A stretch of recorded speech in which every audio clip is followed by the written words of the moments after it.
जय माई की। पूजन विधि यूट्यूब चैनल से मैं आचार्य राम सुशील मिश्रा आप सभी का स्वागत और अभिनंदन करता हूं। आज हम जानेंगे धनतेरस पर्व क्यों मनाया जाता है, धनतेरस के दिन से पूजन पाठ कैसे चालू हो जाते हैं जो दीप उत्सव का है, ये संपूर्ण जानकारी करेंगे। और वो 13 सामग्री कौन सी है जिसके खरीदने से हमारे घर में 13 गुना धन की वृद्धि होती है, तो आइए जानते हैं। तो सबसे पहले भगवान धन्वंतरी को प्रणाम करते हैं, क्योंकि इसको हम लोग धनतेरस के नाम से भी जानते हैं और धन्वंतरी जन्मोत्सव के नाम से भी जानते हैं। जिस दिन भगवान धन्वंतरी प्रकट हुए उस तिथि का नाम है धनतेरस, जिस दिन कार्तिक मास कृष्ण पक्ष त्रयोदशी के दिन। तो आइए भगवान धन्वंतरी को प्रणाम करते हैं। हे ईश सब सुखी हो, कोई ना हो दुखारी, सब हो निरोग भगवन, धन धान्य के भंडारी। बोलो धन्वंतरी भगवान की जय।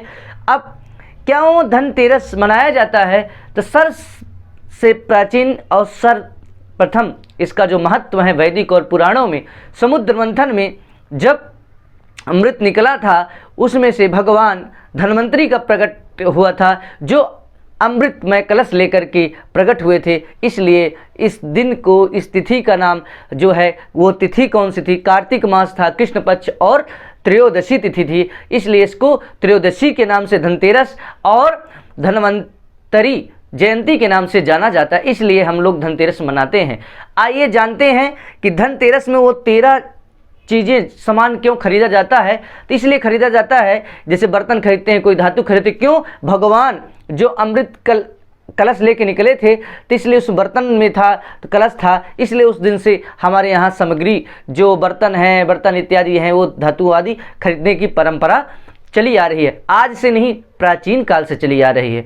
अब धनतेरस के दिन से ही 5 दिन लगातार जो दीपोत्सव चलता है, इसी दिन से प्रारंभ हो जाता है। तो पहले दिन हम लोग मनाते हैं धनतेरस, दूसरे दिन मनाते हैं रूप चौदस जिसको हम लोग नरक चतुर्दशी बोलते हैं, फिर इसके बाद तीसरे दिन मनाते हैं दीपावली, दीपोत्सव करते हैं, फिर इसके बाद चौथे दिन मनाते हैं अन्नकूट और जिसको हम गोवर्धन पूजन के नाम से जानते हैं, और 5वां जो होता है वो भैया दूज। इस तरह करके हमारा भारत जो है बहुत ही विशाल और भारतीय संस्कृति ये का बहुत ही बड़ा पर्व मनाया जाता है। धूमधाम के साथ हम लोग इसको मनाते हैं और माँ लक्ष्मी से कृपा करते हैं कि हमारे यहाँ धन धान्य की कृपा करें।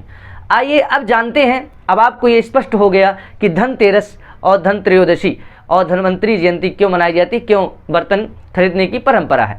अब इस दिन क्या करते हैं हम लोग, गणेश लक्ष्मी के पूजन के साथ साथ भगवान धन्वंतरी का भी पूजन करते हैं। अब सामान, उस दिन बर्तन हमें क्या क्या खरीदना चाहिए, कौन सी धातु खरीदना चाहिए, ये हम जरूर इस वीडियो में जान लेते हैं। तो अब आती है सबसे प्रथम बात, हमें सर्वप्रथम गणेश और लक्ष्मी की मूर्ति खरीदना चाहिए। किसकी, गणेश लक्ष्मी की मूर्ति, चांदी में, सोने में या धातु में या मिट्टी में। उसका पूजन दीपावली के दिन किसी आचार्य ब्राह्मण विद पार्टी याद से बुला करके आप पूजन कर सकते हैं, स्वयं खुद कर सकते हैं उस विधि से, जैसे आप जानते हैं उसको जान सकते हैं, और हमने पूजन में भी बताया है और हमारी वीडियो बहुत है। तो आप गणेश लक्ष्मी का पूजन करें वो मूर्ति ला करके। फिर दूसरी चीज़ क्या है, सोना चांदी, कोई धातु आप खरीदे, सोना चांदी खरीदते हैं, ऐसे करके सोना चांदी आदि की भी खरीदारी आप कर सकते हैं। कोई धातु है, कोई बर्तन है, ये कर सकते हैं। तीसरी चीज़ है श्रीयंत्र, श्रीयंत्र को समझ करके उसको, श्रीयंत्र को आप खरीद सकते हैं। उससे देखिए आपके पास कुछ चीज़ होगा तभी तो लक्ष्मी आएगी।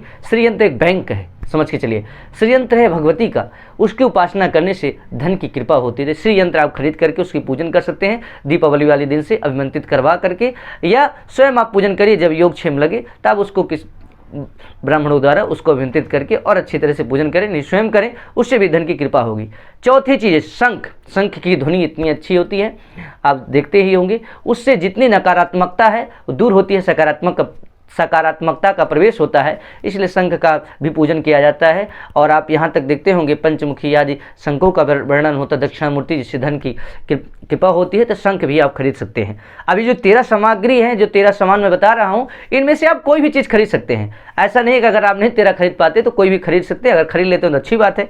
आप 5वीं चीज़ आती है आपका नमक, आप नमक खरीद लें। नमक का खरीदना चाहिए, नया नमक खरीद लिए पैकेट, फिर उस दिन दीपावली वाले दिन उससे नमक में पानी में डालकर थोड़ा सा उसका पोछा लगाने से भी धन की कृपा होती है। दीपावली वाले दिन जरूर प्रयोग करें और हो सके तो 5 दिन उस नमक का अपने भोजन में भी, प्रसाद में भी प्रयोग करें। छठवीं चीज़ें आपकी रह गई झाड़ू। झाड़ू जो लक्ष्मी के स्वरूप होती हैं, तो आप जानते हैं माँ लक्ष्मी हैं और इनकी बहन दरिद्रता है, इसलिए साफ़ सफाई घर में रखना चाहिए। तो झाड़ू का भी पूजन किया जाता है। तो आप ये चीज़ें होगी, 7 चीज़ हो गई, तो झाड़ू भी आप खरीद के रखें और उसका पूजन करें। फिर इसके बाद साबुत धनिया, साबुत धनिया रख लें, उसका पूजन करें। लक्ष्मी जी को उसमें गुड़ के साथ धनिया आदि नैवेद्य के रूप में अर्पित करते हैं। माँ लक्ष्मी का विशेष भोग माना जाता है, प्रसन्न होती हैं, अपने तिजोरी में लाल कपड़े में या पीले कपड़े में बांध करके रख सकते हैं। और आ गई आपकी 9वीं चीज़, गोमती चक्र। भगवान विष्णु का ही प्रतीक चिन्ह माना जाता है, तो गोमती चक्र भी आप 5, 7, 9 ऐसे करके खरीद सकते हैं, उसका पूजन कर सकते हैं। कौड़ी खरीदें, कौड़ी अगली चीज़ है जो हम बता रहे हैं, 10वीं चीज़ है। 9वीं चीज़ वो हो गई, 10वीं है कौड़ी। कौड़ी से भगवान कहते हैं ना, कौन बने करोड़पति, तो कौड़ी है तो आपके पास करोड़पति भी बन सकते हैं, भगवान की कृपा हो जाए तो, इसलिए कौड़ी का भी पूजन किया जाता है। और कौड़ी भी रख करके आप खरीद सकते हैं और उनका पूजन करें ऐसी संख्या में 5, 7, 9 करके। और जो धनिया का मैंने बताया था, तो अगर आपके पास धनिया बच जाता है तो उसको आप अपने गमले में भी डाल सकते हैं, जिसमें से मैंने आपको अष्टम क्रम में बताया था।